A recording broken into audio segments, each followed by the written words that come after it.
बहुत शुक्रिया अभी के लिए, ये पूरी जानकारी दर्शकों तक पहुंचाने के लिए। अब आगे बढ़ते हुए एक स्पेशल रिपोर्ट दर्शकों को दिखा दें। जम्मू कश्मीर में एक गांव ऐसा भी है जहां पर पहलगाम की तरह ही हिंदुओं से उनका धन पूछकर आतंकियों ने मार डाला था। डांगरी गांव के लोगों का ये दर्द जानकर आपका भी खून खौल उठेगा। इंडिया न्यूज संवाददाता दीपक विश्वकर्मा जब ग्राउंड पर पहुंचे, उन्होंने रिपोर्ट भेजी है, देखिए। पहलगाम में दोहराई गई डांगरी गांव की घटना। आधार कार्ड दे, कपड़े उतरवाए, गोली चला दी। 2023 में आतंकियों ने डांगरी गांव में मचाया था कोहरा। पहले मचाया कोहरा, फिर किया आईईडी ब्लास्ट। जान से मारने वाली बात बताने के, जान से मारने वाली क्या गुनाह किया था मेरे बच्चों ने?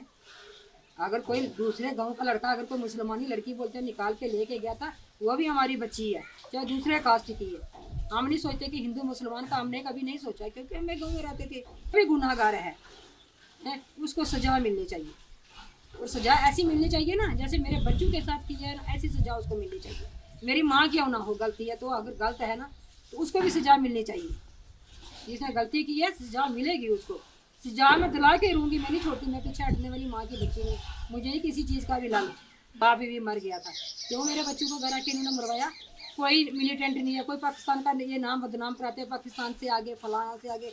ये लोकल साजिश करते हैं साथ साथ मिलकर। जो लोकल बंदे मैंने बताए हुए ना, वो पकड़ लेंगे तो ठीक रहेगा, नहीं पकड़ते तो कोई बात नहीं। आने जाने का रास्ता हमारा एक ही है, देख लेंगे हम, फिर खुद हथियार उठाने के लिए तैयार हैं। हम पीछे थोड़ी हटेंगे, हम देखते थोड़ी रहेंगे। इनको देखते देखते 3 साल हो गए, 3 साल में इन्होंने कुछ नहीं किया। ये गुस्सा, ये दर्द, ये आंसू उस माँ के हैं जिसने तकरीबन 2 साल पहले अपने ही घर में पहलगाम जैसी घटना देखी। उस दौरान इस महिला ने अपने दोनों बेटों को खो दिया।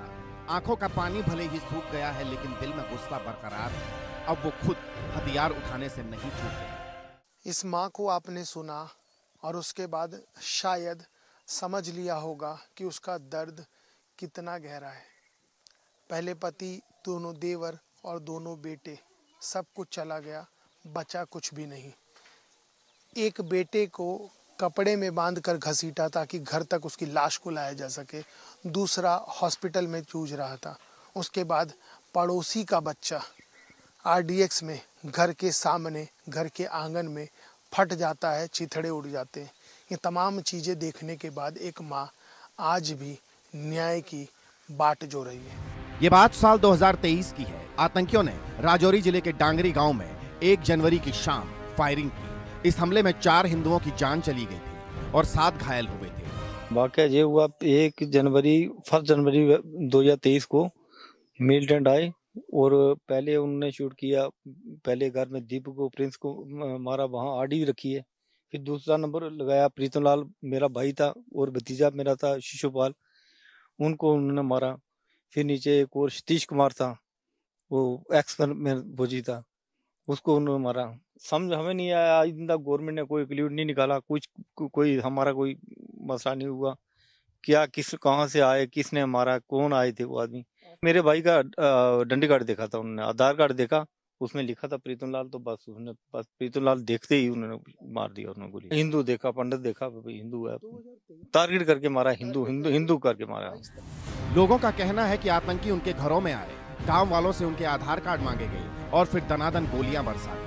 उनके टारगेट पर थे हिंदू, जिनको नाम पूछकर मारा गया, ठीक वैसे ही जैसे पहलगाम में किया गया। तो 2023 में हुआ, अब 2025 में हुआ है, हिंदू को टारगेट किया गया है। टोटल एक ही कम्युनिटी को, हिंदू को टारगेट किया गया। पहले आधार कार्ड देख के उनको मारा गया। अब श्रीनगर में देखो, उनके कपड़े भी उतारे गए, उनके बुरी तरह से मारा गया उन लोगों को। तो ये समझ नहीं आ रही है, ये टोटल हिंदू के खिलाफ ही है जम्मू कश्मीर में। अब आर पार की होनी चाहिए जी, अब आर पार, सीधा पाकिस्तान को हिंदुस्तान में मिला दो, बस एक ही बात। हाँ, अखंड भारत पूरा होना चाहिए बस। गांव के लोग बताते हैं वो 1947 में यहाँ आए थे तो रिफ्यूजी कहलाए, फिर उन पर आतंकी हमला हुआ। आखिर जाएं तो जाएं कहां? पहलगाम में हुए आतंकी हमले से गांव के लोगों के दिलों में गुस्सा है और इनका कहना है कि अब बदला लेना जरूरी हो गया है। इस सराउंडिंग एरिया विलेज में 5-10 लाख है हम माइग्रेंट 47 के रिफ्यूजी लोग हैं। तब हमारे माँ बाप ने वहाँ दुख झेले, बॉर्डर बार वहाँ मारे गए, जब कोई एक आध बचा, अब जहाँ ढूंढ कर मार रहे हैं। हम कहते हैं कि हमारा कोई आज तक इसका कोई इंसाफ नहीं है। हम यही चाहते हैं कि जो दहशतगर्द हैं, आज बिल्कुल सही टाइम है, अब सब सिखाना चाहिए। सर्जिकल स्ट्राइक मैं कहता हूं कि पाकिस्तान पर नहीं, कश्मीर पर होनी चाहिए, क्योंकि जहाँ ही लोग जो इनको पनाह देते हैं, खाना देना, हाँ POK से खाना देते हैं, पनाह देते हैं, रहने के लिए जगह देते हैं, पर है कि वो मारते हैं।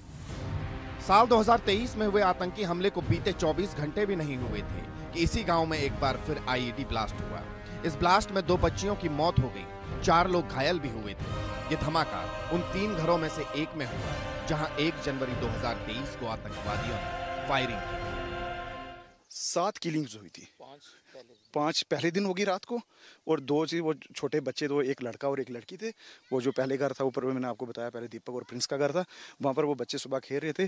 IED ब्लास्ट हुआ था। IED ब्लास्ट हुआ तो वो हवा में उनके पड़गच्छे उड़ गए बेचारे। वो ये जो IED ब्लास्ट किया गया था, IED तो ऐसे नहीं, IED तो पहले प्लांट होता, प्लांट किया हुआ था ना, रात को उन्होंने प्लांट करके गए हैं, क्योंकि जब यहाँ से सभी लोग निकल चुके थे, कोई हॉस्पिटल ले गए थे, बॉडीज को ले गए, कुछ लोग अपने अपने घरों में घुस गए थे, बाहर कोई आया नहीं, आर्मी आई थी, पुलिस आई थी। एक प्लानिंग की, बड़ी प्लानिंग थी उनकी।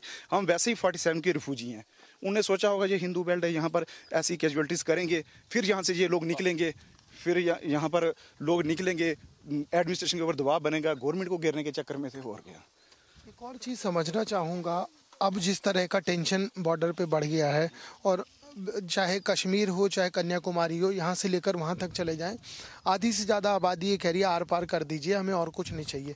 आप तो पहले ही इंसाफ की बाट जो रहे हैं, फिर अब ये यहाँ पर ही हो गया, तो अब क्या चाहते हैं आप? एकदम क्लियर बताइए। कि हम क्लियर बता देते हैं, हमारे 47 के रिफ्यूजी हैं। हम उस वक्त ही हम लोगों को मारा गया, हमारे लोगों का कत्लेआम किया गया है। हम 3rd जनरेशन हमारी यहाँ पर रह रहे हैं। हम आज भी हम खुले मन से यही बोल रहे हैं एडमिनिस्ट्रेशन को, सरकार को, जो भी है, हम चाहते हैं कि इस बार आर पार की लड़ाई होनी चाहिए, क्योंकि जाके इस पाकिस्तान को जब तक मुंह तोड़ कर जवाब नहीं देंगे, तब तक हम लोग सुख चैन से यहाँ पर नहीं रह सकते।